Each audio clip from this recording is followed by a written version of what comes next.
Friends, welcome back to my channel. আমি সুনিতা শুরু করছি আজকের নতুন একটি ব্লগ। আজকে আমি একটু অন্যরকম ব্যাকগ্রাউন্ডে আছি, আর এই ব্যাকগ্রাউন্ডটা আমার মনে হয় তোমাদের চেনা, কারণ এটা হচ্ছে আমার বাপের বাড়িতে। আমি চন্দননগর এসেছি, আর কেন এসেছি, হঠাৎ করে কি জন্য এলাম, সেটা তোমরা পরে ব্লগে ঠিক জানতে পারবে। আর এখন রাত্রে প্রিপারেশন চলছে, মা আনাজ কেটে দিয়েছে, আর এখানে আমি একটু মাকে হেল্প করছি, আর বাকিটা মা এসে করবে। ততক্ষণ আমি কি করছি চলো তোমাদেরকে একটু দেখিয়ে দিই। এই সব ভাজা করে রাখা আছে, এই গাজর, বিনস, ক্যাপসিকাম, কাজু কিশমিশ দিয়ে, কড়াইশুঁটি দিয়ে একটা ভাজা করে রাখা রয়েছে। আর এখানে মাংসের আলু ভাজা হচ্ছে, এখানে মাংস চাপানো হবে।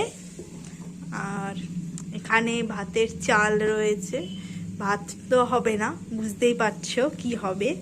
এখানে ফ্রাইড রাইস হবে, তার জন্য ফ্রাই করে রাখা রয়েছে। আর এখানে ভাত বসানো হয়েছে, জল, এবার ভাতটা বসানো হবে। ও কি করছো? তা এইগুলো কি আজকে আমি এলাম বলে করলে? আমার মেয়ে এসেছে, করতে হবে না? আমি এসেছে, ভালো খেতে ইচ্ছা করছে। ও, এটা কি সিজনে করতাম? হ্যাঁ, এলে আরো ভালো করে করতাম, আরো অন্য কিছু করতাম। আমার জামাই তো আসেনি, জামাই যখন আসবে জামাই পিছনে আবার স্পেশাল করবো আমি। তা আজকে এগুলো কি বছরের প্রথম হলো শীতে? না, দুবার হয়ে গেছে ফ্রাইড রাইস। না, একবার হয়ে গেছে। ছেলে খেতে ইচ্ছা করেছিল, আমি করেছিলাম। তাহলে ঠিক আছে, যাকে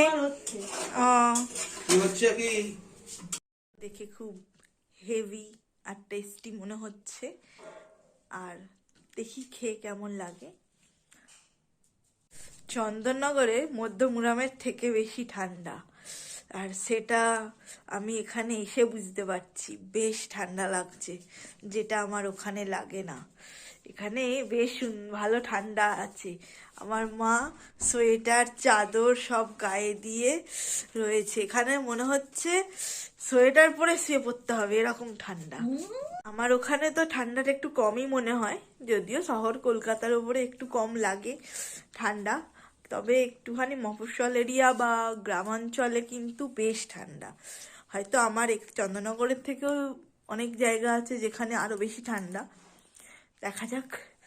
ঠান্ডা এখন রাত্রি প্রায় বাজে হচ্ছে 11টা বাজতে যায়। এখন ডিনার কমপ্লিট হয়ে গিয়েছে, শুয়ে পড়বো। এত রাত্রে ভিডিওটা খানিকটা এডিট করে নিয়ে শুয়ে পড়বো। আর ভ্লগটা আর বাড়াবো না, এখানে শেষ করব। তোমাদের যদি ভালো লেগে থাকে, এইটা খুব ছোট্ট একটা মিনি ভ্লগ থাকবে। আমি আসার ভিডিওটা করতে পারিনি, তখন করা হয়নি, বাসে ভিড় ছিল, নানান রকম একটু ছিল বলে। আর ভিডিওটা যদি ভালো লেগে থাকে তাহলে লাইক, কমেন্ট, শেয়ার করবে, আর পাশে থাকবে। আশা করছি নতুন নতুন ভ্লগ তোমাদের সাথে শেয়ার করতে পারবো।